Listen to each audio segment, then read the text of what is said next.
the power that's locked up within us, the marvelous system we've got. Do you know the blood circulates through your veins every 33 seconds through hundreds of miles of passageway? Bang, just like that, clears all the food in and all the garbage out. Stop and think of the central nervous system. It's the most complex electrical system in the world. And you've got it. Think of your brain, an electronic switching station like that. You can change the vibration of yourself and everything around you. If you want to change yourself, if you want to acquire something, if there's some goal that you want to reach, changing your behaviors, overcoming negative habits, it's challenging. It's hard. Most people go through life never discovering what their talents are. Most people never develop their talents. The only thing that's going to make you happy, my friend, in this year or any other, is to step up. It's to raise the standard. It's to discover what you're capable of and feel that incredible power pushing through whatever's holding you back and get to the other side of more of your true self. That's what this game's all about. When you step into your fears and continue to push yourself to go on, something happens for you. If you look at somebody who's really successful and you think, wow, I mean, they're so amazing, they're such a genius, you gotta dig underneath and you gotta remember something. People are rewarded in public for what they practice for years in private. If you don't develop the courage to do that which has been given you to do, and you spend a lot of time going around trying to convince other people or trying to get their approval, what will happen is that you will lose your nerve. And other people will convince you that what you're doing doesn't have any value, and you'll give up on your dream. How much time do you have left? How much time do you have left? Progress equals happiness, and if we can make progress on a regular basis, we feel alive. And that's why at the beginning of the year we get this thing like, okay, I can have this fresh start. I could really do what my soul desires. I could expand. I could grow. I could improve. I could change. Or maybe better than change, I could progress.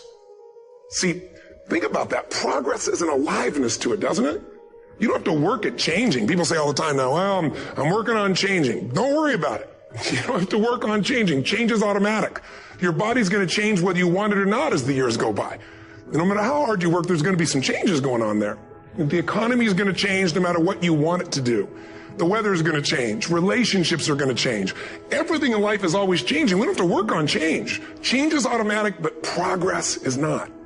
So if you want to make real progress, then you really got to look at your life in a different way. You got to say, I got to take control of this process and not just hope it's going to work out like people do who make a resolution.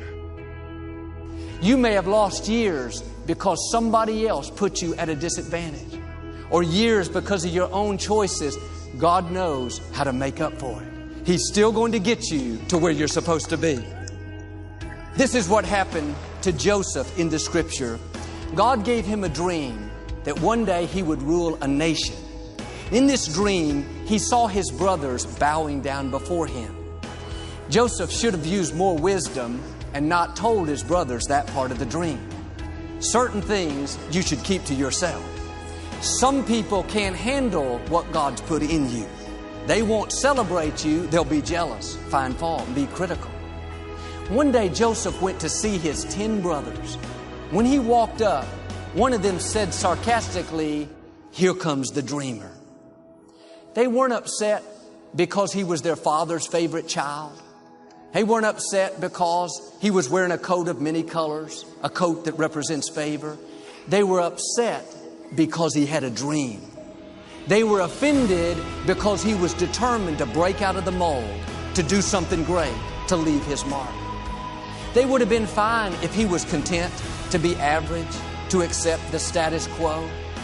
But when you stir up what God's put on the inside, believe that you have seeds of greatness, believe that you can overcome that illness, break the addiction, pay your house off, be blessed in spite of past mistakes, let me warn you, everybody will not celebrate you.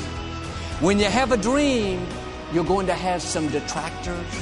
People will get jealous, try to make you look bad, try to talk you out of it. Say things like, "You really think you can get that promotion? You don't have the experience, the talent. I don't think so. You really think you're still going to get married? You've tried 3 times, hadn't happened yet. You're getting kind of old. Let that go in one ear and out the other. People don't determine your destiny. God does. You have to own your own happiness. Take it away from other people demanding that they make you happy. Your kids are not going to make you happy. Your spouse is not going to make you happy. A big house is not going to make you happy. Own your own happiness and be responsible for doing those things that bring joy into your own heart, independently of life and people and money and all of that stuff. Right. It doesn't necessarily give you a happiness. You have to take responsibility of that peace and that joy that lives inside of your heart and not inside of your stuff. That's what hope is. Imagining and then fighting for and then working for what did not seem possible before. That's leadership. John F. Kennedy didn't look up at the moon and say, oh, that's too far.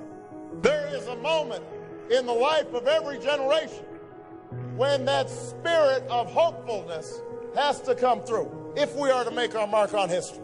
But how real is the message that you're putting out? How authentic, how valuable is the product that you have? You know, are you expressing yourself as fully, authentically, passionately as you possibly can? Fewer know how to sell, almost no one knows how to close. When you can close anyone at any time, it means that you have the ability to generate revenue at any moment. You can't be what you can't see. If I never meet a billionaire, I wouldn't want to be one. Because I wouldn't know what that feels like. I don't know what it looks like. I don't know what it takes. What am I good at? What do I love? What does the world need? And how do I get paid for it? To me, those four help you unlock your passion. I often say to people, your passion is for you, your purpose is for others. Your passion makes you happy.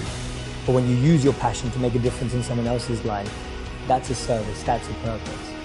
So the question is not I can't, is either you don't want to and that's perfectly fine. Then don't say I can't. Just say I don't want to.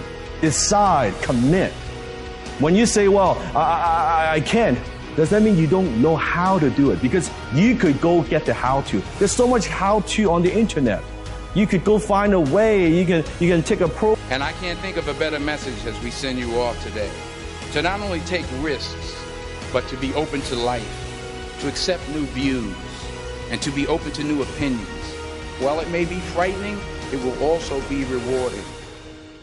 Because the chances you take, the people you meet, the people you love, the faith that you have, that's what's going to define you.